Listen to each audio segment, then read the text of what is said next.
Our podcast reviews well-known movies and contains spoilers. The podcast may contain mature subject matter and mature language. Listener discretion is advised. Enjoy the show. Quiet on set. Places, everybody. And action.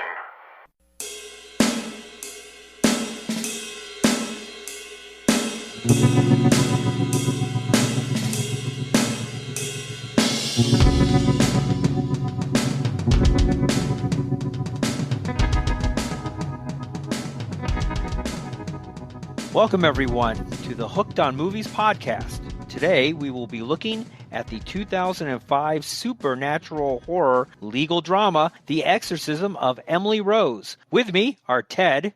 I am the one who dwells within. I'm Eric. And I am the one who comes in his name. And Ken. You think you can flush me out, priest? I dare you. All right. Wonderful. Well, let's dive into this movie here. Ted, give us some of the details of The Exorcism of Emily Rose. The Exorcism of Emily Rose, directed by Scott Derrickson, with a screenplay by Scott Derrickson and Paul Harris Boardman. It has a running time of 119 minutes. It has a release date of September 9th, 2005. It had a budget of $19 million, and it had a box office gross of $145.2 million. The Exorcism of Emily Rose stars Laura Linney as Aaron Berner, Jennifer Carpenter as Emily Rose, Tom Wilkinson as Father Richard Moore, Campbell Scott as Ethan Thomas, Calm Fiore as Carl Gunderson, Joshua Close as Jason, Kenneth Welsh as Dr. Mueller, and Duncan Fraser as Dr. Graham Cartwright. All right. Thanks, Ted. Tell us about the reviews of this movie. Well, it's kind of a mixed bag. On Rotten Tomatoes, it has a critic score of 44%, so it does get a splat. But the audience score is a 60%. As far as our critics go, we have Peter Travers from Rolling Stone. He wrote, director and co-writer Scott Derrickson thinks he's not ripping off the 1973 Exorcist, presumably because his effects are too tacky and work up a scare or convincing case for possession. Ouch. Lou Lumenick of the New York Post said, the most frightening thing about The Exorcism of Emily Rose is how 3 Oscar-nominated actors were talked into working with Scott Derrickson, writer-director of the direct-to-video Hellraiser Inferno. Wow, double ouch. Wow. I thought that was pretty funny. That was good. Yeah, that was pretty good. But on the positive side, we have 2 of our big heavy hitters. Richard Roper wrote, he said it's very scary stuff, and as a courtroom drama, it is very effective. And Roger Ebert wrote for the Chicago Sun-Times, the screenplay is intelligent and open to occasional refreshing wit. Wow, it's pretty simple and to the point on both those reviews. Yeah. Not too wordy as reviews usually are. So no, they were that pretty is straight to refreshing. the point. Yeah. Except for the guy from the New York Post who he wanted to take down the director. I mean, he tossed in Hellraiser Inferno and Ken, he was not give impressed. us the plot of this one. Erin is an ambitious lawyer seeking to become a senior partner in her law firm. She is forced to take the case of Father Richard Moore. Richard Moore is a Catholic priest charged with negligent homicide following an attempted exorcism of a 19-year-old student, Emily Rose. The Archdiocese wants Moore to plead guilty to minimize public attention, but Moore wants the story to be told. During the trial, the statements and the witnesses are visualized by flashbacks. Prosecutor Ethan Thomas interrogates several doctors to establish a medical cause for Emily's health issues, particularly epilepsy and schizophrenia. Emily has dropped out of her college studies after being consistently struck by delusions and muscle spasms at 3 a.m. in the morning. She returned to her parents' home and was treated with epilepsy and psychosis medication.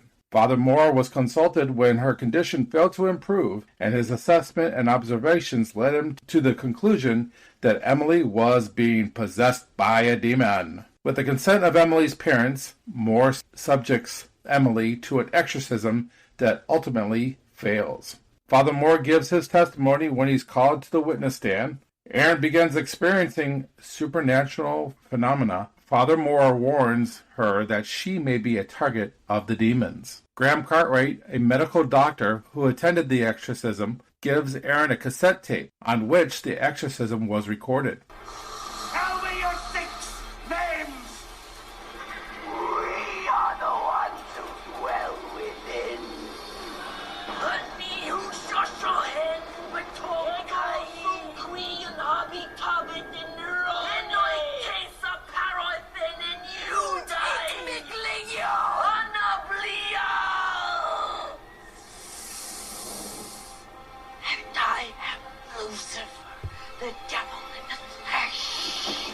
And Moore presents the recording as evidence. Cartwright's testimony is prevented when he is suddenly struck and killed by a car. Aaron's bosses threaten her with termination if she allows Moore to testify again. Aaron visits Moore in a jail cell, where he convinces her to allow him to tell the rest of Emily's story despite her boss's threat. The next day, Father Moore takes the witness stand again and reads a letter that Emily wrote before she died. On the morning after the exorcism, Emily was visited by the Virgin Mary in a field near her house and was permitted the choice of ascending to heaven, but Emily chose to endure her suffering and later receive stigmata. The jury comes back with a verdict of guilty, but recommends a sentence of time served, which the judge accepts. Father Moore is free to go. Aaron is offered a partnership in her firm, but she declines. Later, Father Moore and Aaron pay a visit to Emily's grave, and Moore states that the time will come wherein Emily will be declared a saint. The end.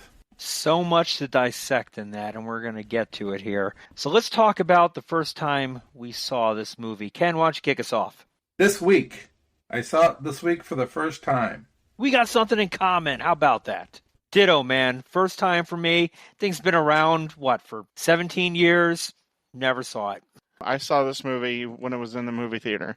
This was a period of time where my wife and I were seeing a lot of movies first run, and this would have been definitely one that we saw. I actually remember seeing it in a movie theater. It was a good movie experience. Any horror movie that you see with a crowd tends to be better. You play off the motion of the crowd. I'm never being super scared, but I remember being freaked out toward the end of the movie that Ken was talking about, where they perform the exorcism and she declares who's possessing her. I thought that was kind of weird. It's funny you say that about kind of building off the crowd in a theater. This is not my review of the movie, but I'm bringing up a movie that I saw first run in the movie, which I'm sure we've all seen. The Ring.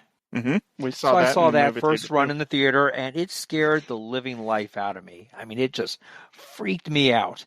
Then the thing comes on video. I watch it in my house, and I almost find it comical. It's amazing how being surrounded by people and having that jumping nature and that fear, just everyone feeding off each other, really enhances a movie-going experience. Paranormal Activity.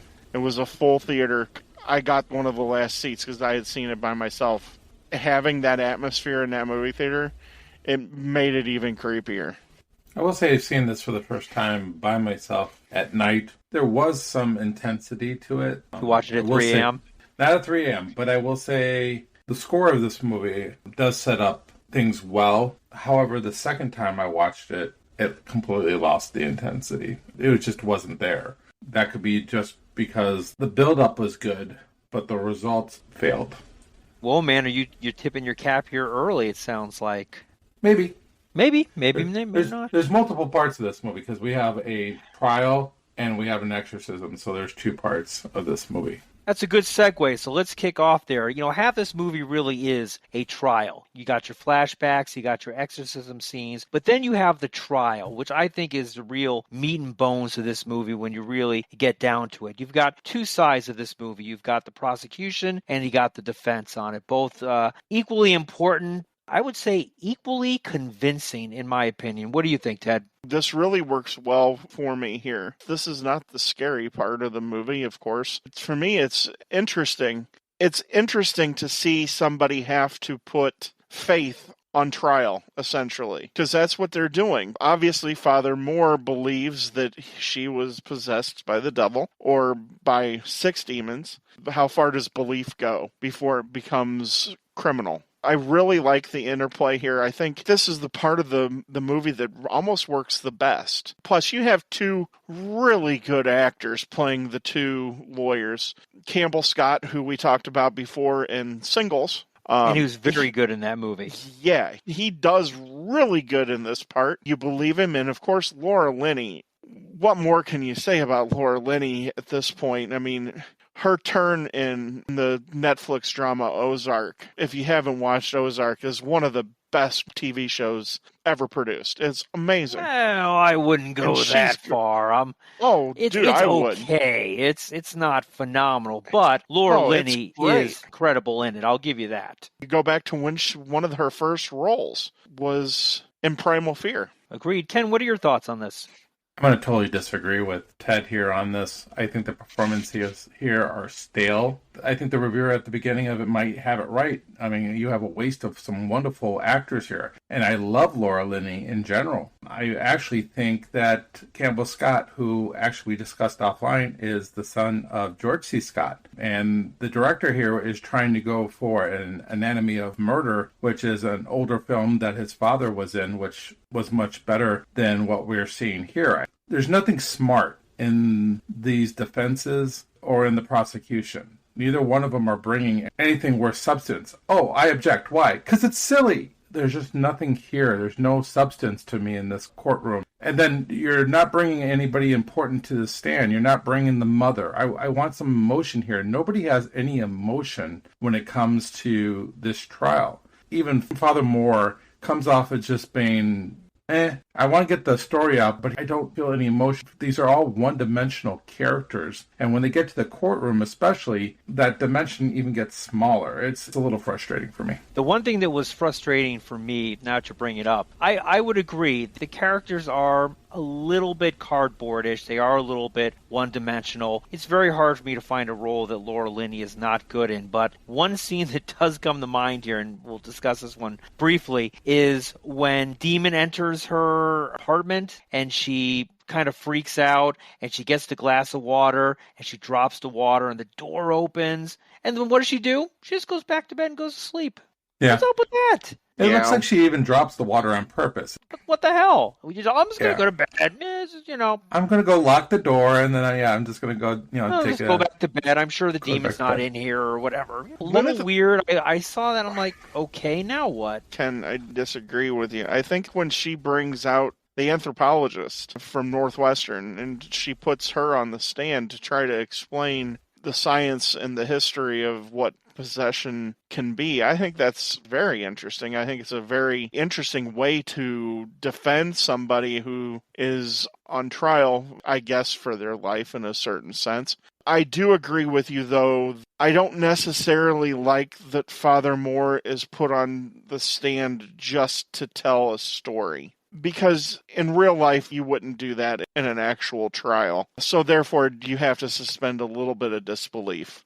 I don't know. I like the interplay between the characters. I think it works really well. I will agree with you, Ted, on the explanation that we get from Dr. I don't even know how to say her name. It's a hard name to say, but when she brings that doctor on the stand to explain kind of her point of possession and stuff and how the medication connects, that stuff is interesting. I'll give you credit, but everything else, it just doesn't make sense to me. Why don't you put the mother on the stand? You start off with the defense from Campbell Scott's character showing a picture of Emily Rose after she's dead.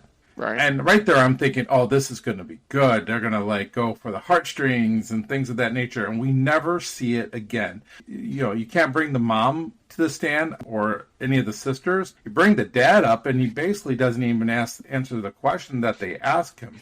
The line of questioning, for the most part, does not make sense to me in this courtroom drama. Again, I go back to the fact that we have some really great actors here, and I feel like they're being underused. I just think the dialogue in general is not that great.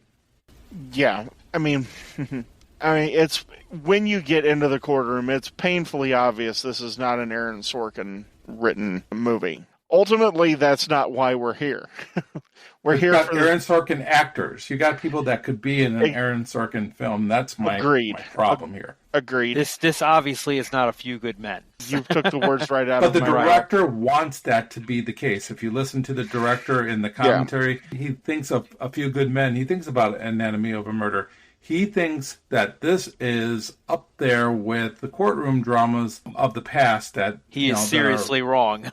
By the way, I love the look of the courtroom. It's different, but we don't see much from the jurors as far as reaction, except for the beginning when they show the picture. And that's because they don't give the jurors anything to react to. And then you're going back and forth between this and what actually happened to Emily Rose. It feels disjointed a little bit. The fact that we're here, I would have liked to have seen a backstory on Emily Rose for me to give a damn. I have to watch the documentary about the real person that this is based on to give a shit. But the one thing about this movie that really kind of upset me is it had a lot of potential, but it was very cliche when it came to your courtroom scenes and your flashbacks going back and forth, back and forth. Not a lot of additional room was put in here where you could make this more of a unique movie to the director. I've seen this movie before, practically the way it was directed and played out. The director aspires this movie to be more than what is there. And that's unfortunate, and I guess in a big way you could blame the director.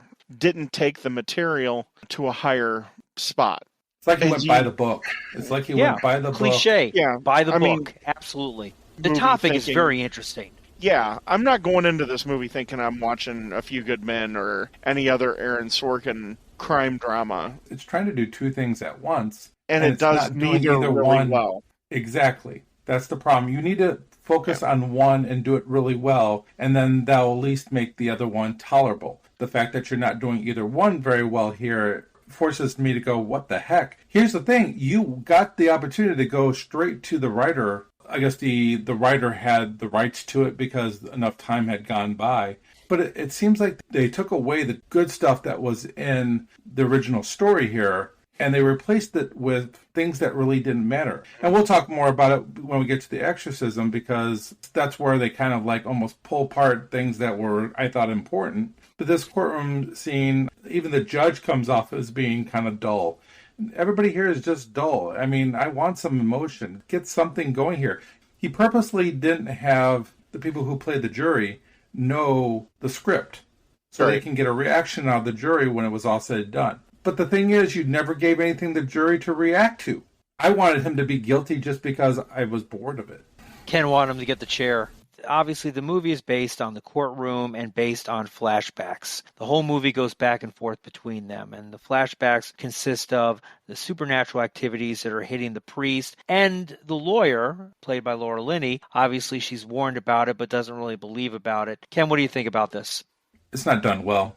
It would have worked really well if you went to a flashback and kind of stayed there for a little bit. I want to know more about Emily Rose. We hear on the stand what she likes and things of that nature, but we don't see it from her. We know she's going to college, and she's excited about going to college, but that's about it. I mean, the mother kind of gives us kind of blank look. Are they happy for her? Are they going to try to keep her home? I don't know any of that, but I would have liked to have seen a little bit of a build-up of her being the sweet girl that everybody talks about. And why does she go to the neighbor when something bad happens instead of to her mom? Is there a reason for that? They don't give good enough reasons for why they do certain things. And the flashbacks would have worked just fine if they would have just let me care about the characters at the beginning of the flashbacks. Put some investment at the beginning. This is almost a 2-hour movie. And it drags because they're not focused on what I think is important. What The Exorcist did really well, it showed us the relationship of the mom and daughter and how happy they were and how much she cared for her daughter. Then we slowly got to see the changes. Here, it's come like 0 to 60. We're happy about going to college, and then we're at college, and then something bad happens. There's no in between. I'm just not invested.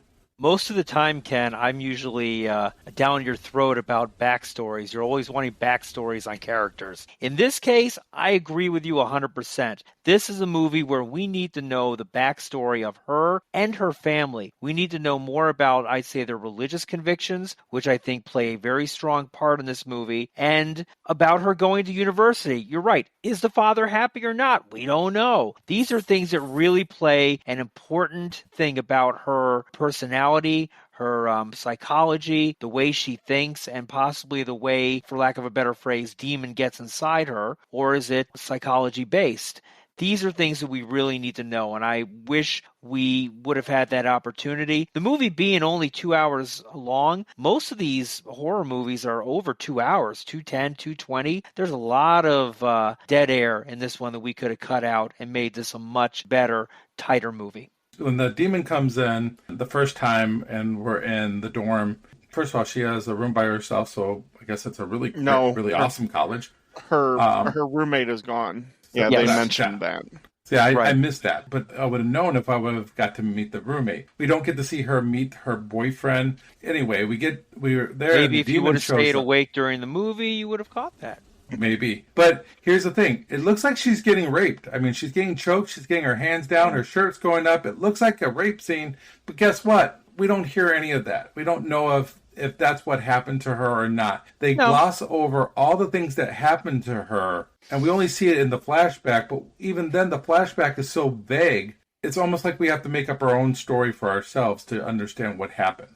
We can go many different directions on this. Don't believe it's going to be considered a rape scene for two reasons. Number one, we are going to look at this as a demonic possession where the demon is trying to get control and scare her and initially make her go crazy. Or we can say this is schizophrenia and it's psychotic and this is all in her head, which if it's in her head, there's obviously no rape. I think the way they did that was good. It kind of builds it up a little bit. I agree with you. They're trying to walk a fine line here, especially with this particular scene. This is also the problem with a PG-13 movie. There are strict limits. Dude, that's right. I forgot it was originally R, but they got to talk down to a 13. I forgot about that. Yeah, you have to stay within those limits. I understand exactly with what Ken is saying, because it does kind of feel a little Nightmare on Elm Street-ish, with the bed kind of trying to eat her a little bit. That was the impression that I got originally, and it's something that's kind of stuck with me. So I think that scene works. There has to be a point where they have to put on film something that's supposed to happen internally, because you can't just put on film a demon walking into somebody's body. So they have to get as creative as possible of how to get the demon in, and I can understand where there would be some confusion. I think the flashbacks here, though, they work on, there's two different sets of them. There's the current day with Father Moore and the lawyer. Eric, you had brought up earlier about her not buying in and she drops the glass, and that whole thing it's silly, because that should be one of the scariest parts of the movie, is stuff that's happening currently. And Tom Wilkinson does a really great job of selling that there are demons at work outside. And the moment he sells it, the next scene, she no-sells it, to use wrestling terms. And he is really good in that. He doesn't overdo it. It's not like, full on board, just in your face. It's very subtle. You're always like, ooh, just thinking about it, like, yeah. But one of the things that we're saying here, as far as that scene with her and the door and the glass, this demon is able to kill this other doctor by throwing him into a car. But this demon can't seem to do much of anything else. He didn't throw him into the car. The car speculation. I object. Speculation. Well, if you watch it, though, it seems like a gust of wind comes and just pushes him into the car window. The car doesn't hit him straight on. He kind of falls back into it after he sees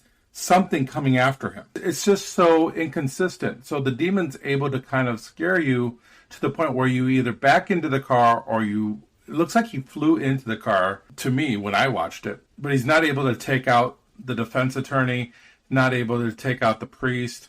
Can do everything he wants to everybody else, but certain people, I guess he just can't touch. It's just inconsistent. I will say, as far as Father Moore goes, the best scenes I like him in is when he's in this prison cell, when he's explaining things to her. When you get him on stand, I don't particularly care for him. I don't particularly care for him in The Exorcism as well. I think there's just something really missing here. And maybe it's because we're also coming off of The Exorcist, which is a far superior movie when it comes to everything. Just the expectations were a little bit higher for me here, especially with the actors that you have. I just feel like if you're going to do something to one person, I think I want to feel that threat to everybody else. And I felt like when they missed the boat in her apartment and nothing really ever happens to her, she's just a little scared because her door was open.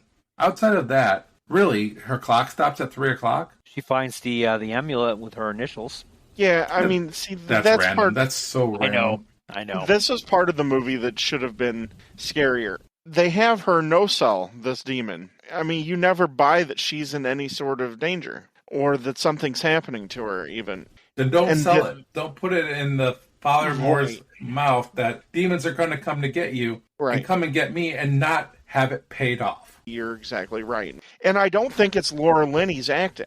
No. I think it's the way it's written. They're trying to play too much that she's an agnostic, that she may not believe in this. In doing so, you're hurting another part of the movie. Like you said, and when Father Moore's in the cell, I think that's actually one of the scariest things. When the demon comes to get him and he's in his cell, because he's now captured and he can't run, but it's his faith that defeats and pushes the demon away. I think that's one of the more powerful scenes in the movie, because I believe Tom Wilkinson, and I'm not a big fan of him on the stand, but when he's outside of the stand, I believe his character. That part of these flashbacks, and they're not flashbacks, it's a current thing, but if we're going to tackle the flashbacks of the story that leads up to the exorcism, this is another failure of the writing. And normally, like Eric had said, I'm kind of the person that hammers Ken about needing a backstory on every character. But here's the thing. Our major character that the movie's named after,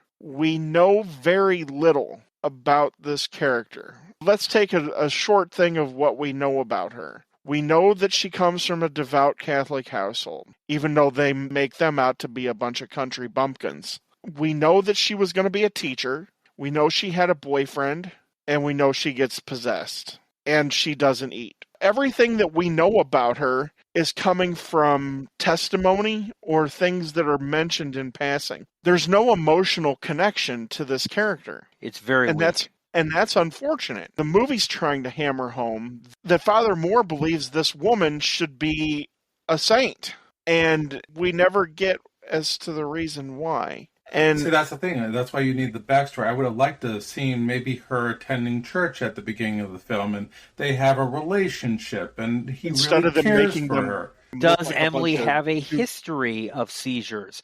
Does she have a history of any type of psychotic behavior? It's like college set her off, is what it sounds like in the movie. This is another thing that it kind of fails at as far as details go. The one doctor who testifies for the prosecution, who came up with this idea of the psychotic epilepsy or whatever he calls it, he should have been the one to identify the fact that after your adolescence, around 19 or 20 is really when, if somebody is schizophrenic, that's when this is going to start to be identified. It does happen in some people earlier, in severe cases. But here again, like you said, Eric, this should have been something that should have been put to the viewer to show a progression. There's a way they could have made it where it's still scary, but it leaves that grain of doubt that somebody's crazy or not. Like she sees something and dismisses it. She doesn't even have a chance to dismiss anything because it all happens so quickly, so fast. Like maybe she's walking along and she sees a face that kind of turns a little scary and she's like, is it something that I really see or was that just all in my mind? We don't get really any of that. We're kind of like forced into it right away at the dorm. We're not introduced to her boyfriend basically until he's smoking a cigarette, watching her run into the church.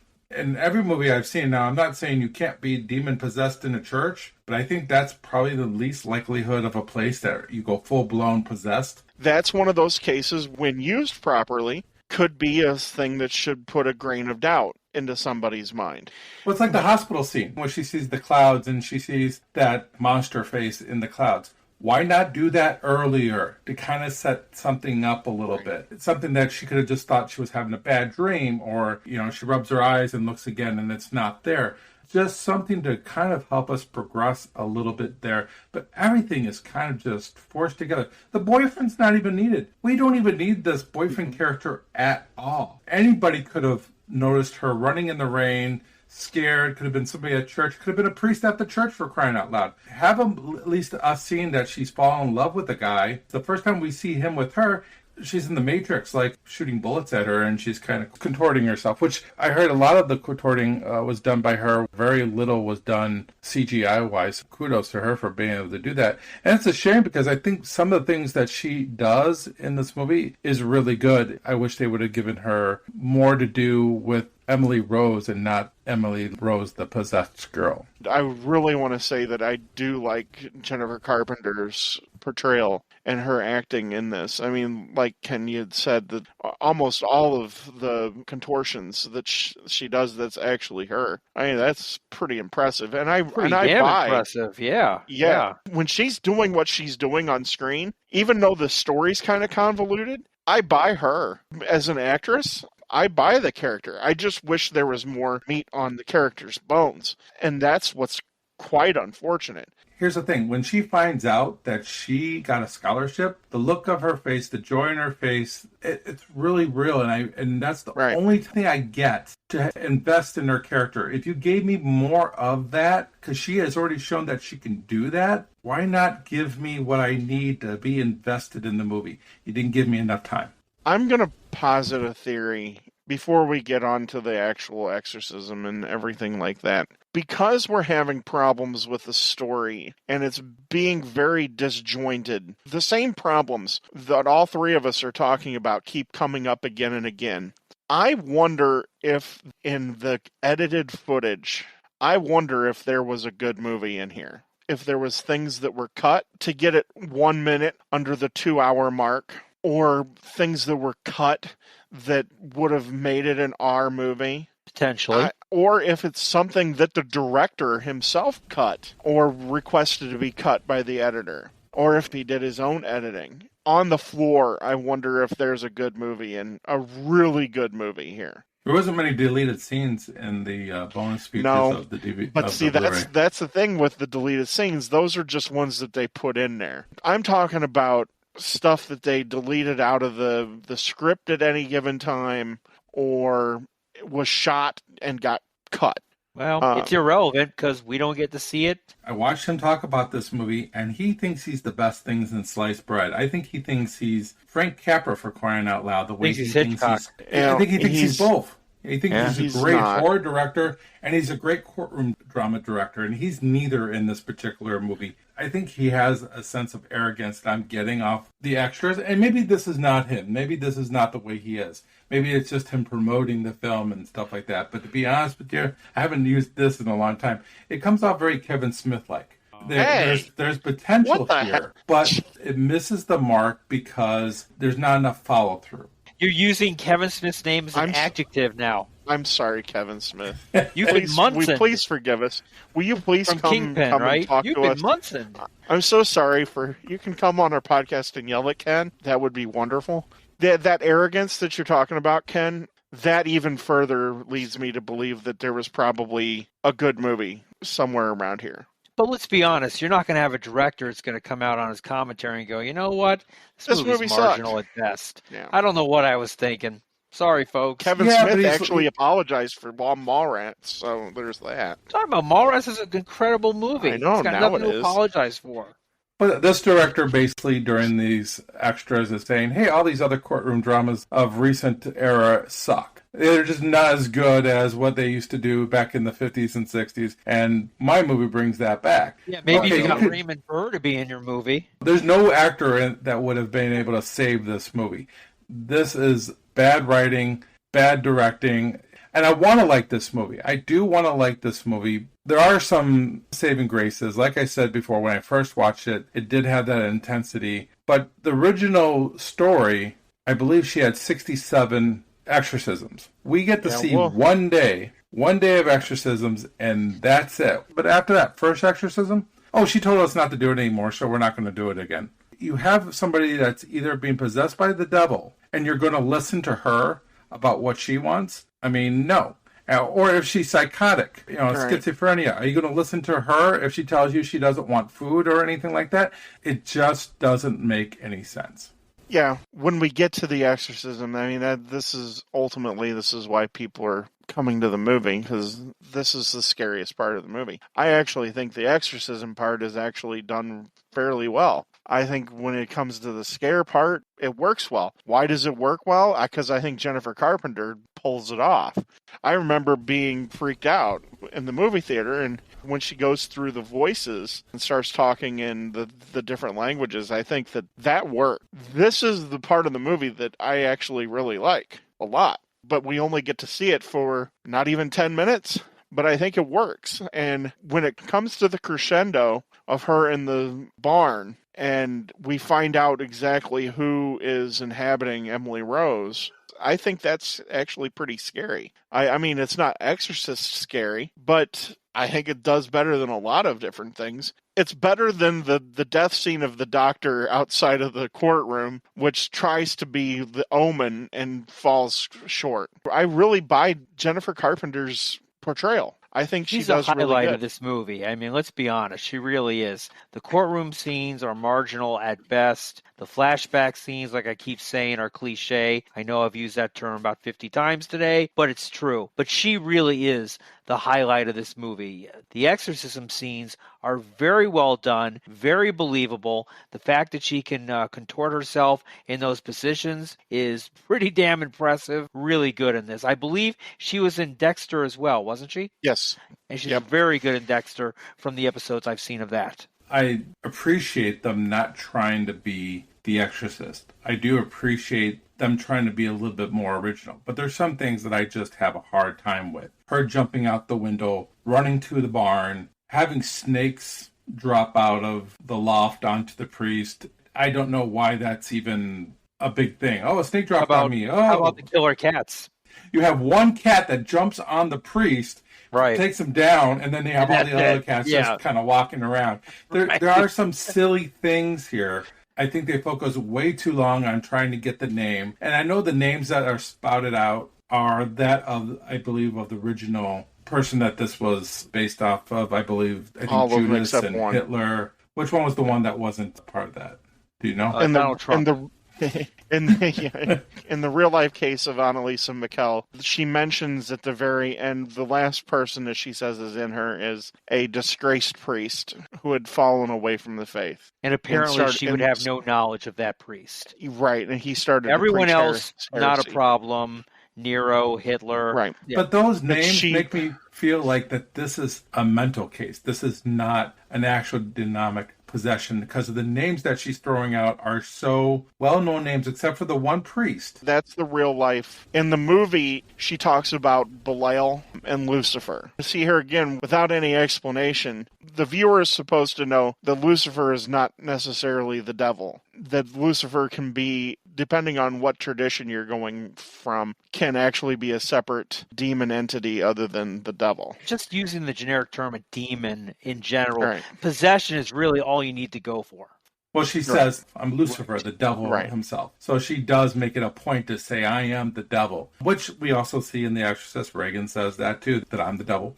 So I don't have a problem there. It's just the names Hitler and Nero. And I know that's from the original story, which also makes me question the original story as well. But I just feel like there's some just hokiness. I do like her performances, but I feel like everybody else that's at the barn, especially the father, doesn't seem to have any clue what to do here. I don't know why there isn't two priests. Why there's just one priest. This is more like a real-life exorcism than even The Exorcist. And this is based off of Father Malachi Martin in his book, Hostage to the Devil. You can have another priest with you, but it's generally two witnesses, a doctor, and the exorcist.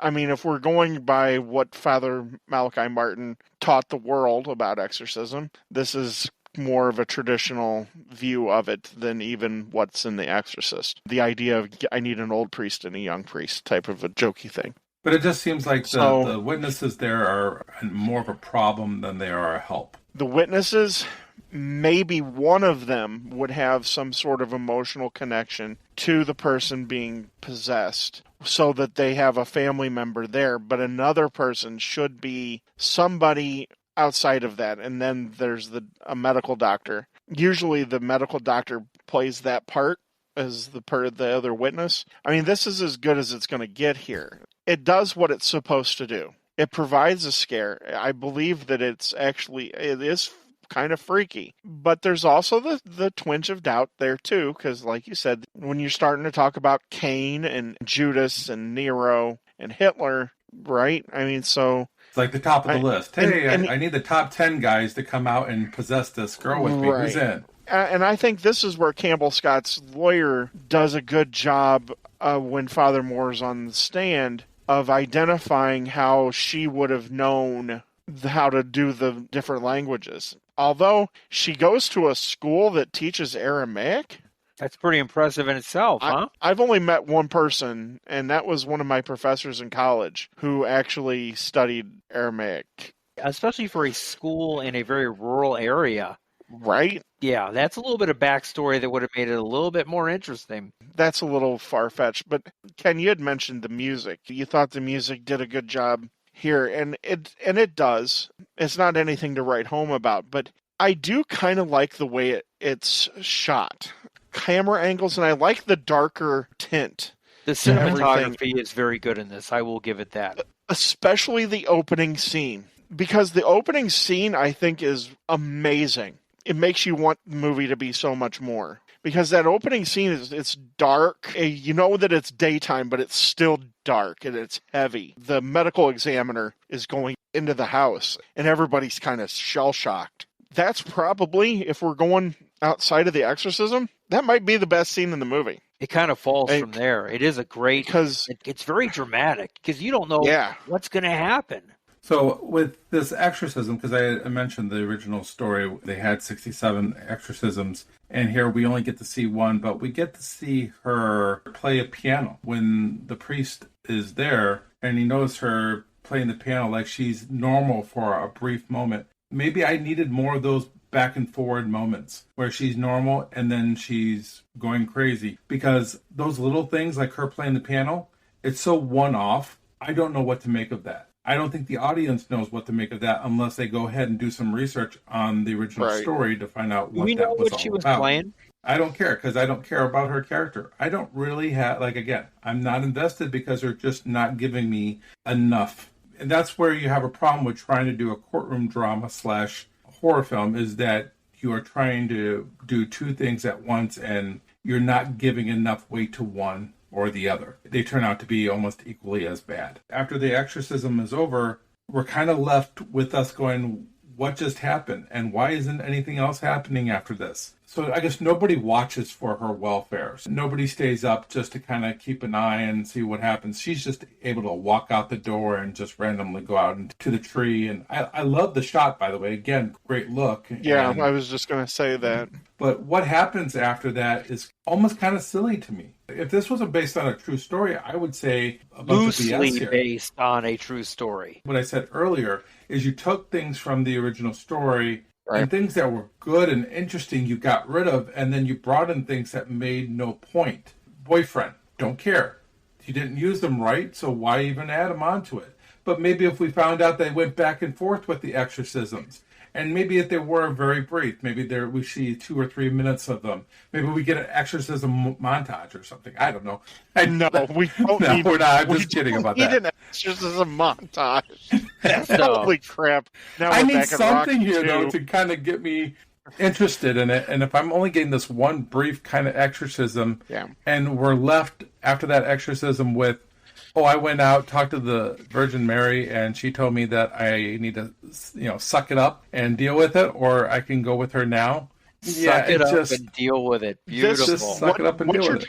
What you're talking about could have been remedied by one brief montage. Just one brief thing. All it has to be, when you see the fog, I guess she's walking in fog, have a line come up that says, after 60 more exorcisms, this is what happens, or something like that. How about seeing just the Just to frustration of tell. Father Moore going through all of these? Just to tell that. Even see, this is where it's manipulative, because even Father Moore on the stand says that this was a one-off. So Right. you can't do what we're asking here, which is to say, you know what, there needs to be more emotional stakes. I think this scene is beautifully shot. Personally, how I would have wanted it to be is you have that establishing that there was 60 more attempts at trying to help Emily Rose, and they all failed. And this is the result.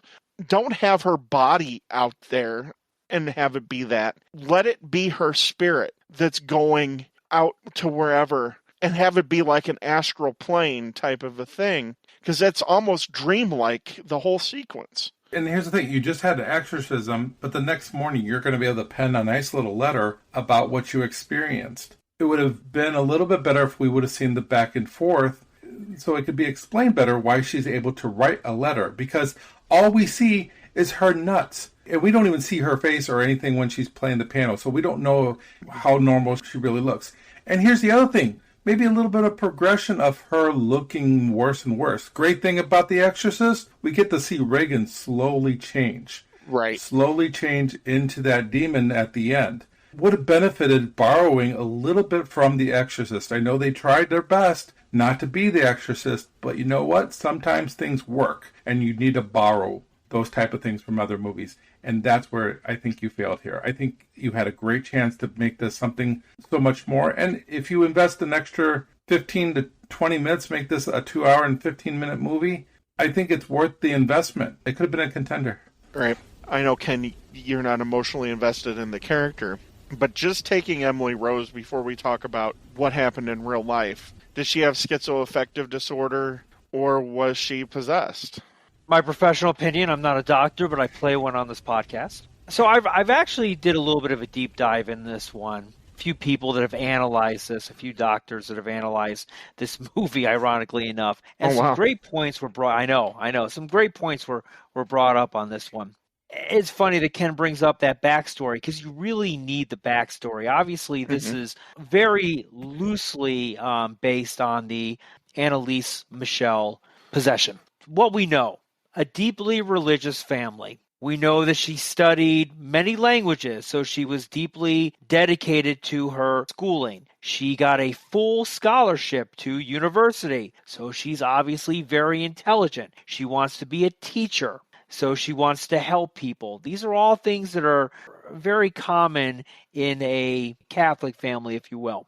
We don't know anything about her mental state. We don't know anything about the family. We do know that the prosecutor asked the father something about a prior family member came up that I think his mother was in an institution. So there now is a history of mental illness in the family. Mental illness, Ted, you can attest this as well. I know you've brought this up in many other podcasts, is a stigma. People do not want to be associated with mental illness, being crazy, being any type of non-normal illness. It's something that people do not want to be associated with. In many religious circles, I think that is also the case.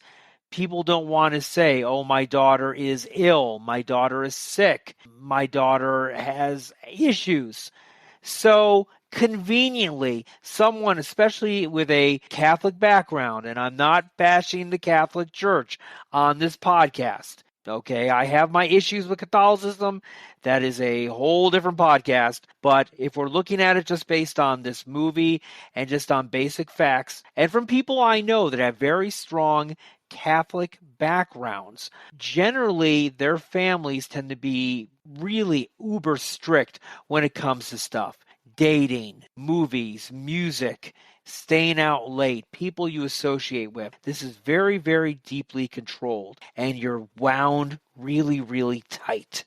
So in her case, we see these things that start popping up after she kind of gets that freedom, if you will, of going to university. All right. And you made a very good point about mental illness appearing after adolescence. We know that in this movie, she saw the doctor there. They ran some scans. They didn't find anything wrong with her brain or any EKGs. Didn't show any issues initially. She didn't have any drugs in her system. Very important. They wanted to do treatment on her. She did not want to do the treatment initially, or she dropped off the treatment. The made-up drug, what was it called? Gabapentin? Gambitrol.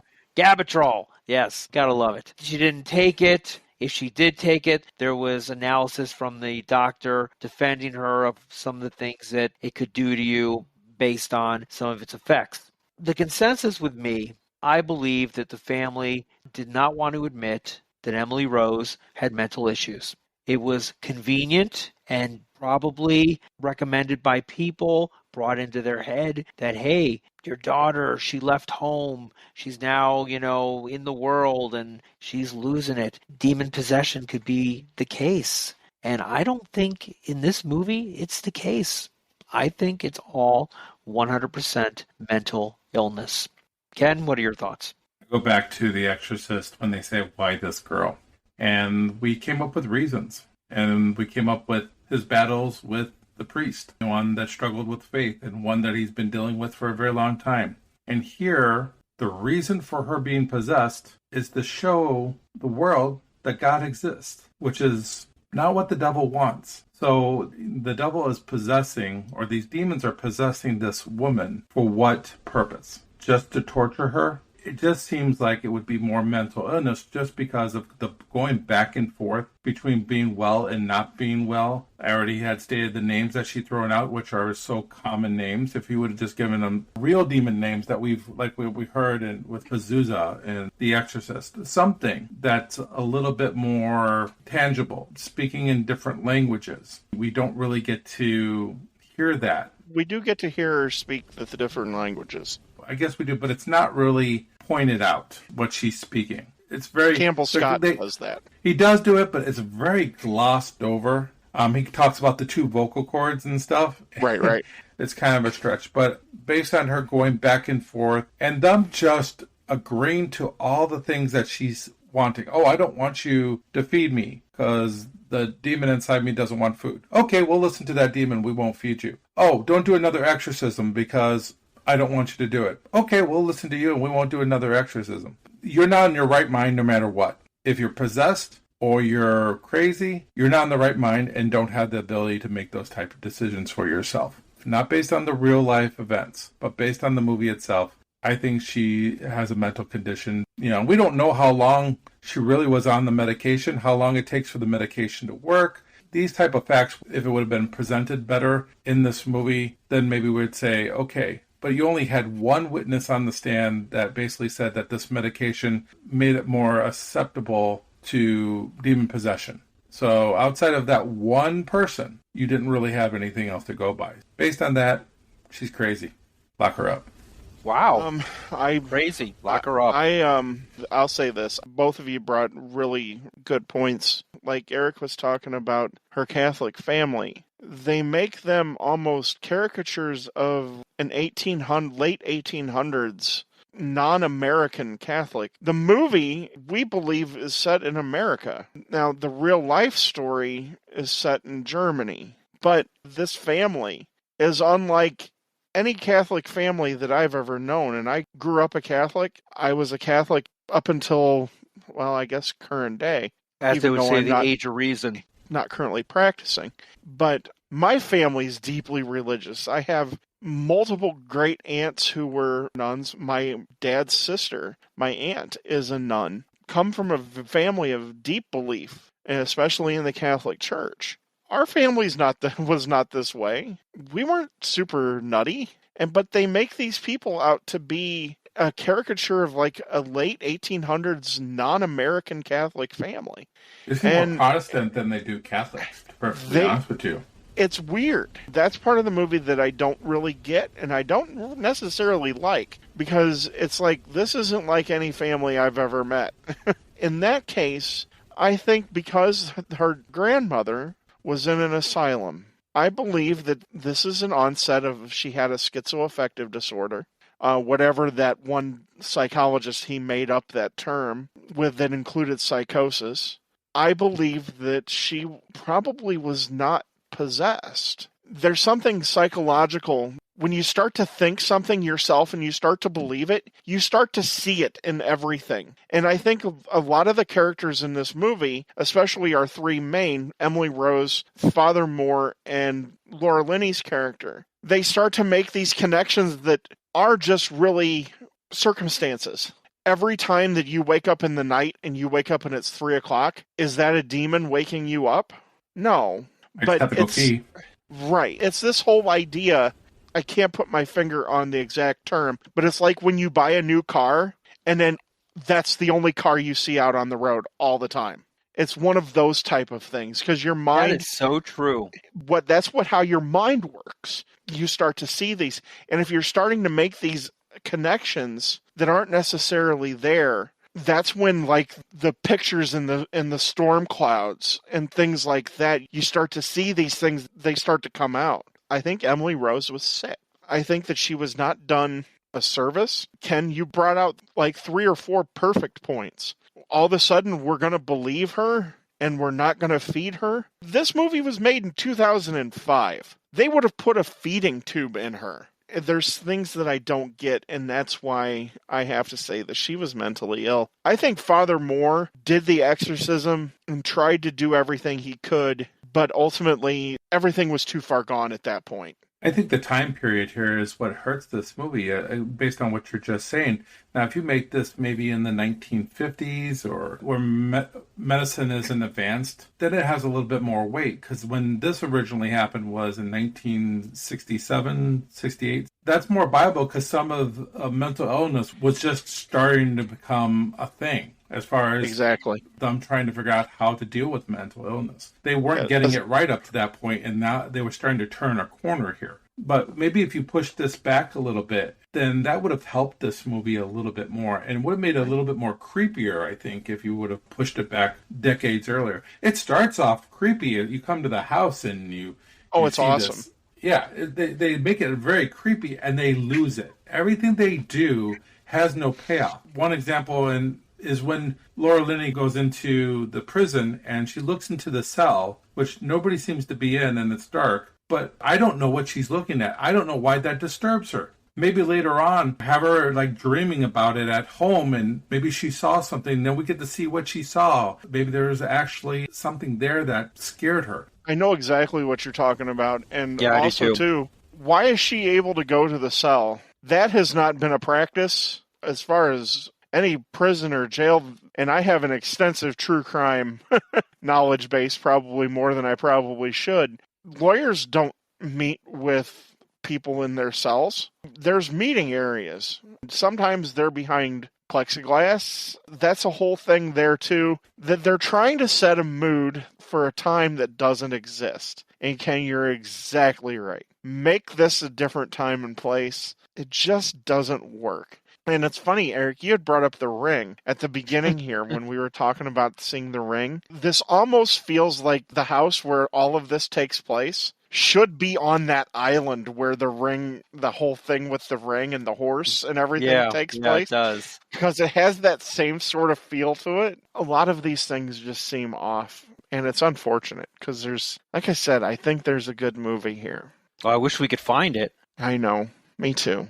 So, guys, we've talked about the movie here a lot, and this is a little bit different of a situation than what we had with The Exorcist. The Exorcist is based off of the book by William Peter Blatty, which was then based off of a real-life exorcism. But we don't know a whole lot about that particular circumstance other than what's written in William Peter Blatty's book. The Exorcism of Emily Rose is based off of a real-life case from Germany where 2 priests were charged along with the mother and father of a woman named Annalisa Michel. And they were German Catholics. The debate rages as to what exactly happened here. Any paranormal podcast worth their salt has no doubt touched on this case at some point. There's so much here. When the trial took place, there was legitimate audio from one of the actual exorcisms.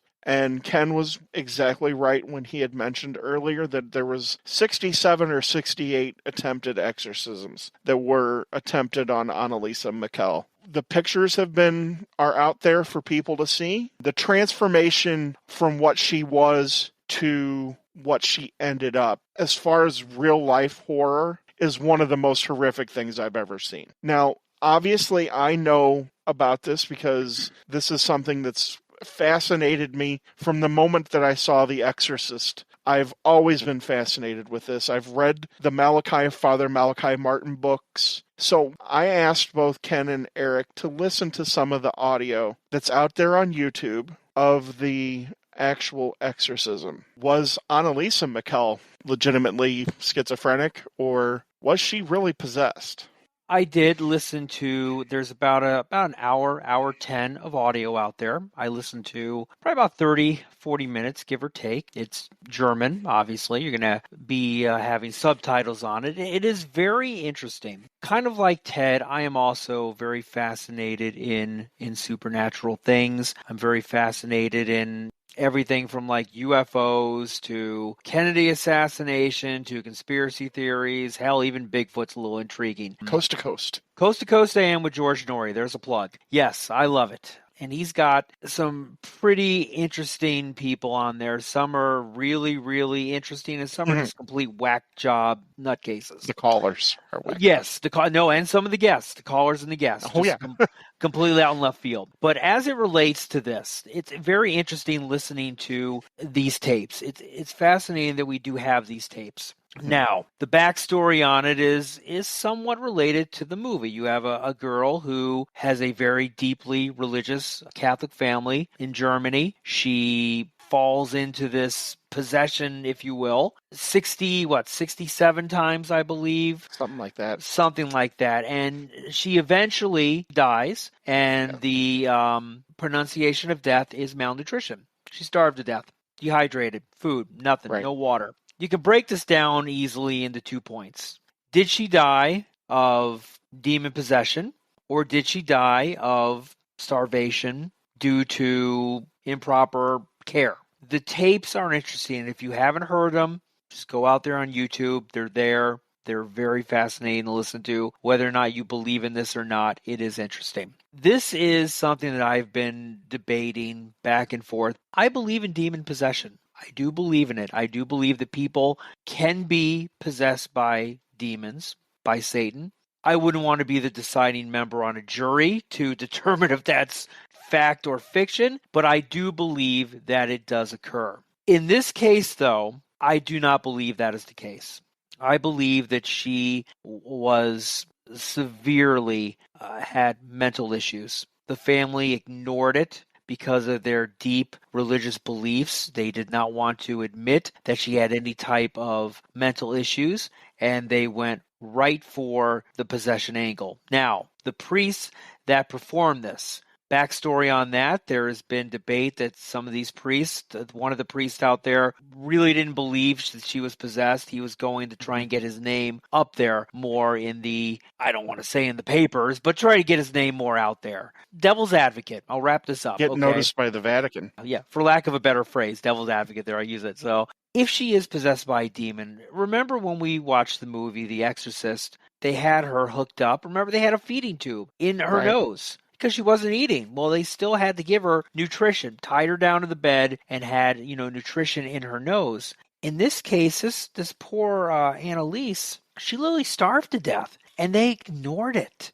And Ken, you made a great point. Someone in that condition, whether they are mentally unstable, they're having some type of a psychotic episode, or they're demon possessed, are you really going to listen to them? You're really going to go, oh, I'll pass on the food, thanks. No, you're not going to do that. This poor little girl starved to death. She didn't get any hydration. They killed her. And this is where you get that gray, murky area. Their intention was not to kill their daughter. Their intention was to save their daughter. And that's where it gets really a gray area when it comes to a trial, which our movie could have done a much better job developing those two angles of science and faith. And in real life, unfortunately, I think the science in this case should have prevailed, and she probably would have lived. That's my opinion. What do you think, Ken? I agree that I think it was mental illness coming with the expertise of dating girls who are either possessed or have mental illnesses, one of the two. I'm I not married really one. sure of this. No, my first wife, not my Your current first wife. wife, okay. My first wife. It's hard to go by just the audio. At first, the audio was very disturbing to me, and I was a little bit on edge. But then, as it started to play out, it was kind of background noise to me, really. I didn't really care after a while. It didn't have the effect that I thought it would. Maybe it's because it's maybe too long. But didn't it feel like the priest was kind of steering the demon to say what he wanted him to hear? Yeah. It did feel a little forced and a little steered. It's hard to judge it because we weren't there, but I think there are some similarities to the movie as to the real case. What was their intention? There had to be a time where they just said, hey, we've going a little too far here. She's going to die. We need to do something about this. Having them totally ignore it makes me think that their intentions weren't good, because it didn't seem like they had the best interest of her in mind here. And when you don't have family or the priest? I would say the priest. Both. Okay, here's the reason why I won't say the family, but I don't know enough of the family to really base this on. But if they're extremely religious, they're putting their faith in the Catholic Church. They're putting their faith in these priests. And if these priests say this is the right way to do it, they're going to trust that because they're hands off. That's their faith tells them to do that. They may be saying, we don't like this, we don't feel comfortable with this, but their faith says to trust that. I put the blame more on the priest than I would on the parents. Here's the other thing. The medication itself could have been the wrong medication for that particular person at this particular time. Medication, they were just turning the corner on how to treat mental illness. And it's very possible that the medication made it worse. Come on, in The Exorcist, they were doing Ritalin. I mean, it was brand new. If you know something about bipolar and other mental conditions, you need to get a right combination of the meds to actually do a good job of controlling it. If you mess up that medication, you could make it a whole lot worse. And I think that's what happened here. And instead of trying to get the medication right, they went another route. But back then in 1968, that wasn't something that they were really used to yet, is getting that medication right. They figured one medication would take care of everything, or maybe one combo med maybe would do everything. But they didn't have 4 or 5 meds and measuring it out and getting it just right. They just didn't know back then. In my opinion, this is a perfect storm of unfortunate circumstances. We're talking about Germany in the 60s. Germans have never been religiously fanatic, but there was an undertone of religious fanaticism coming out of the failed Third Reich. They had seen murder on a scale that really is almost unprecedented. Still had the Berlin Wall going on, so you had families that were divided just across the border here, and they couldn't see each other. So there was a lot going on. Right. There was a period of not American fanaticism with religion, because Americans, we do it our own way. But there was an undertone of massive movements back to the church, because there was a feeling of atonement that a lot of Germans went through for having come out on the other side of World War II. You also have, like Ken, you had said, and I believe, Eric, you had said too, it's an unfortunate circumstance that this happened to Annalisa Michel in the 1960s. This is before we knew the full scope of schizoaffective disorders or bipolar disorder and things of that nature, how severe they really can be. I think this actually occurred 73 to her death in 76, which I know doesn't make it any better. The 70s was not an improvement. We're right in that area, right before we really start to get a lot of this. And we're talking about Germany. This is not happening in America. Being in Germany also makes a difference, because America is the leading proponent of these drugs to help the people who have mental conditions. The cutting edge drugs probably wouldn't have been available. And she lived in a very rural part of Germany. So it was a perfect storm. And then you have the priest who maybe wanted to get his name known by the Vatican and may not have had the purest of intentions. After everything that I've seen and read about what happened to poor Annalisa Michel, I believe she was mentally ill. I believe that it's just a horrible case in a massive history of people who have been mentally ill and been mistreated. and it's sad. I will say that the first time I listened to the audio, it freaked me out. I was like, yeah, this is wild. Do But we then know what her voice sounded like prior to this event? No, we don't have anything like that, and that's She's not like the unfortunate. Swiss Miss girl, Exactly. When you brought this up, Eric, the priest who's leading the exorcism, he does kind of feel like he's leading her in a particular way. Yeah. That's not what exorcism is. Because I agree with you, Eric, 100%. I believe that people can be possessed. I've done too much and read too much about people who actually were. This doesn't feel right. There's too much ickiness running around here that it's unfortunate. This girl just needed help. And unfortunately, and she starved to death. It's sad. I think she And weighed it's so sad. 66 pounds at her death. It was a gross amount. And the fact that happened in Germany, considering what had happened, Doesn't help. it has eerie callbacks. And they talk about the fact that she had been possessed multiple times, that they actually were able to do a successful exorcism earlier on in her life, but then it came back. And that tells me mental illness. I hate when those possessions come back, Yeah, when they come those back. repossessed. The repossessed, right. This is a very divisive case. There are a lot of people who truly believe that she was possessed. And they have elevated her to some sort of a higher plane, that she did sacrifice herself. People actually believe that. However, after the church did an extensive investigation of what happened, they determined that the possession was not real. Now, granted, the church at this time really didn't want that to be real either. I mean, how far you can trust the church, the Vatican, that's up to you as your individual. But as far as their official investigation, they have deemed it not valid, and so she's not been raised to any sort of status, and her stigmata, they believe, was not real as well. Okay. We've come to that point in the podcast now where we are going to talk about our thoughts about this movie. We've kind of tipped our hat onto what we all think of it. Let's kick it off with Ken here. I'm curious to see what your review is. So I struggle with, amazingly enough, the acting and the screenplay here. I have a big problem with Campbell Scott's Ethan Thomas, who's supposed to be this devoted Christian, but it never really comes out that he's a devoted Christian. And he's supposed to be going after the priest here. One more failure. Yeah. There's so many layers that could have been touched here that just weren't done. And if you would have just added a little bit more to each character, I think you have a good movie here. For the budget, I think the special effects are not too bad. I think the cinematography is actually done pretty good. I have to say that Jennifer Carpenter did a really good job playing Emily Rose, but give me the backstory. I'm going to make this quick, though. This movie is a C-, and I don't know if I'll ever watch this movie ever again.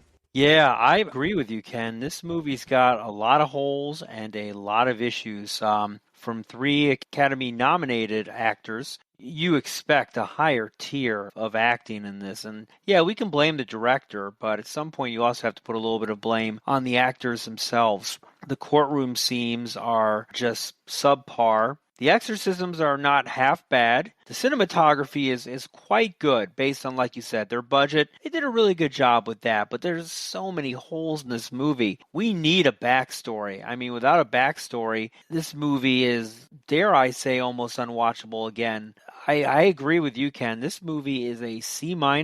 After coming off watching movies like The Conjuring and The Exorcist, I really hoped for a lot more on this movie, and I was just disappointed. And I watched it again, and I was even more disappointed. It's not going to get better. I'll probably never watch it again. It's a C-. All right, Ted, take us home. You picked this one. What do you got? I did pick this movie. This is a movie that, like I said in the midst of the podcast, I believe that there's a good movie here somewhere. I just don't know where it went.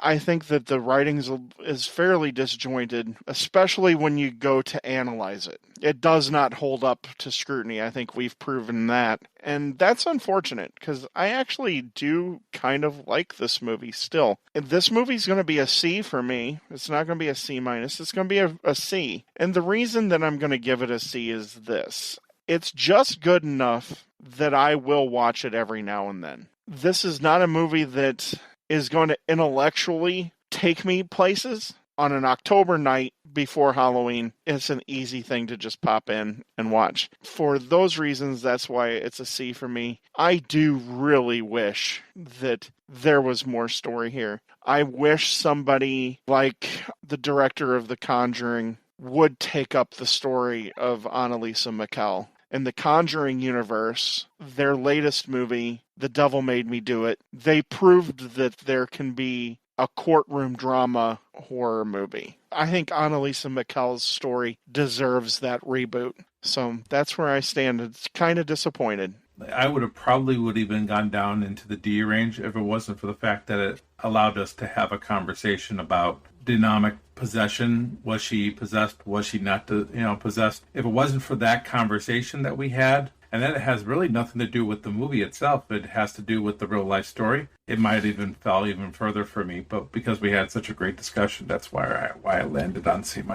I thoroughly enjoyed this conversation, and I found a kindred spirit in Eric. We can listen to Coast to Coast together. Oh, yes. I'll listen to it tonight before I go to bed. I was so sad the day that Art Bell passed away. I was, too. I can go into some very funny stories about Art Bell, but I'll just bore the hell out of people. It's not so worth amazing. Interesting person. Well, that's all the time we have for this episode. Thank you for listening. We will be moving on to our third movie in this series. And Ken, what is that movie going to be? It's called The Haunted Palace, starring Vincent Price. Okay. It's the thriller guy. Classic. He also did the speaking part in the Iron Maiden's Number of the Beast. So that's got to be what he's best known for, Thriller and Number of the Beast, right? Wow, that's it, right? Yeah, Thriller and Number of the Beast. Very nice. Ladies and gentlemen, thank you for listening to Hooked on Movies. We look forward to providing you some great podcast entertainment in the future. Thank you for listening. See you at the movies. See you next time on Hooked on Movies.